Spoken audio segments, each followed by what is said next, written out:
South Korea, a country that had much worse colonial history than India. South Korea has witnessed the brutal Japanese colonialism and was ravaged by the Korean War in 1950s. At that time in 1950s, India had all the institutions left by Britain to build a new economy for a new country. Today, South Korea is a developed economy and India is still a developing nation. Two-thirds of the poorest people of the world live in only 5 countries and India is one of those countries. What happened? What went wrong? Hi guys, this is Prateek and you are watching Eclectic. There are multiple things responsible for India's slow development. Let's start with the first culprit, India's first Prime Minister's love for the so-called socialism. India copied concept of socialism from Soviet Union.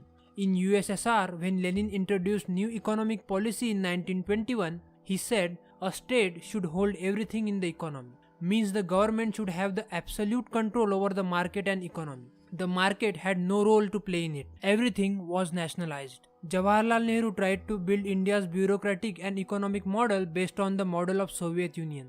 But Soviet Union itself could not survive its own model and as a result Soviet Union was dissolved in 1991.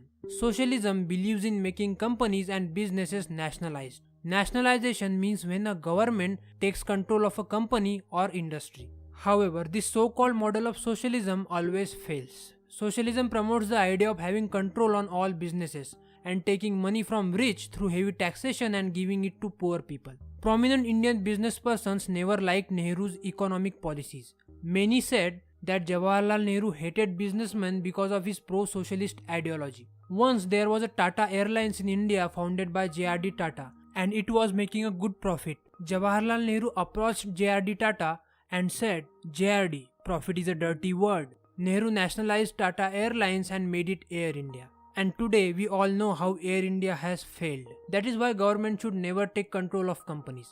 Now the poverty and literacy in India. In 1947, literacy rate of India was just 12% and 65% of Indian population was living in poverty. Socialism offers straightforward solution to end poverty by increasing more funding to government poverty programs. They believe that they need to transfer more money through government taxation from people who have money to people who don't. However, giving poor people free stuff and free subsidies through government programs makes them lazy. For developing the economy of any country, encouraging more people to work is important. So this is how Nehruvian socialism kept India on back foot when it comes to good economic growth. The next reason is the complicated bureaucratic mechanism. Let me point out the difference between Nehru and Lee Kuan Yew, the father of Singapore. Lee first decided to focus on manufacturing products and encouraging entrepreneurs to start new businesses for attracting the foreign investment. Then he focused on building bureaucratic mechanism which will help economy to grow. Nehru on the other hand went on to create bureaucratic mechanisms after mechanisms which made the whole system very complicated. This complicated system did not help economy to grow. Now the Singapore is developed economy and pretty freaking awesome. The next big roadblock to India's development was the license Raj. From 1947 to 1990, licenses were required to start or run a business in India. Simultaneously, the government's bureaucracy was so complicated that getting licenses or permits was very difficult, and that is the reason middle class or lower class never dared to start a business. Only few rich people could get the licenses either by bribing or by using the favors given by the Indian politicians. However, in 1991, P.V. Narasimha Rao became the Prime Minister of India and brought a significant economic reforms. P.V. Narasimha Rao along with his Finance Minister Manmohan Singh abolished License Raj and liberated Indian economy. After 1991, the next big reforms for helping or encouraging people to start a business are being implemented by Narendra Modi, India's 14th Prime Minister. Prime Minister Modi took 3 steps for ease of doing business. Firstly, he encouraged Indian youth to come forward for becoming the active part of startup ecosystem of India. He reduced the layers of bureaucracy and implemented e-governance so that no one would need to go from one government office to another for registering a startup. Now pretty much all procedures of registering startups can be done online. Then Narendra Modi did the remarkable work at speeding up the judicial system. Before Narendra Modi's government, if someone had violated your business patent, you had to fight for many years in court. Businesses were tired of wasting time in Indian courts. Now judicial system is showing some good pace in solving matters. The next step taken by Modi is not yet fully successful. which is educating people on changing attitude towards business and making them understand that skills are more important than degrees. As I already told you, because of the Nehruvian socialism and the License Raj, general public of India was too afraid to enter into business. Many people of India still have anti-business sentiments, which were nurtured during the socialist era. We are yet to see how more and more people of India utilize this opportunity. Because under Prime Minister Modi, India's ranking of ease of doing business has improved from 147 to 77. Modi further aims to take it to below 50. We saw how historically India has handled its economy. Let's see what can be done in future to improve it further and why India is lagging behind China. India could have brought more growth after 1950, but India wasted more time in running behind the socialism. China, however, was quick to realize its mistake and started using capitalism for the growth of its economy. Now people see China as a capitalist country with the communist government. So now let's see the 7 reasons why India lagged behind China. India is way behind China when it comes to manufacturing. China has become the world's manufacturing hub. The shelves of giant store chains like Walmart are testimony to the fact that most of the low-cost products today are made in China because it offers the cheapest source of manufacturing. In electronics and hardware, China is the manufacturing hub for companies like Siemens and Hitachi Global Systems. The next is Chinese labor. Chinese labor is 5 times more innovative than Indian labor. According to a research, Indian labor is less productive and does not work proactively. Creation of zones and infrastructure in business. China has created many flexible investment zones, export processing zones, free trade zones, high-tech zones, complete with tax incentives and good infrastructure. India has tried to replicate this with its creation of export processing zones and software technology parks. But the difference lies in some key areas like creation of infrastructure and quick approval of investment proposals.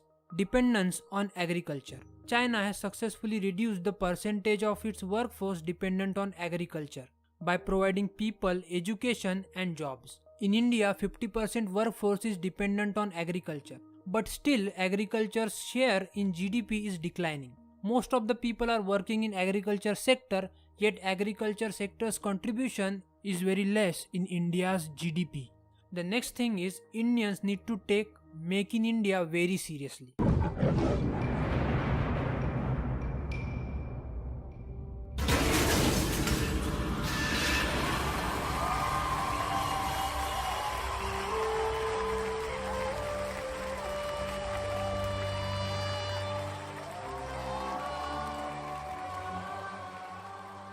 If Indian companies somehow manage to manufacture electronics, chemicals and engineering goods which Indian people need, they can attract decent foreign investment. Right now Indian market is flooded with Chinese electronics and engineering products. India needs to reduce its dependence on Chinese imports. The biggest challenge Indian manufacturers are facing is they are not being able to manufacture products at cheaper cost. Chinese products are much cheaper than Indian ones. The reason for this are cost of labor and cost of transportation is very low in China. In China, laborers are paid on per piece basis rather than employing them on a fixed salary. That makes them more productive. The policies of India's socialist government has made finding labor difficult.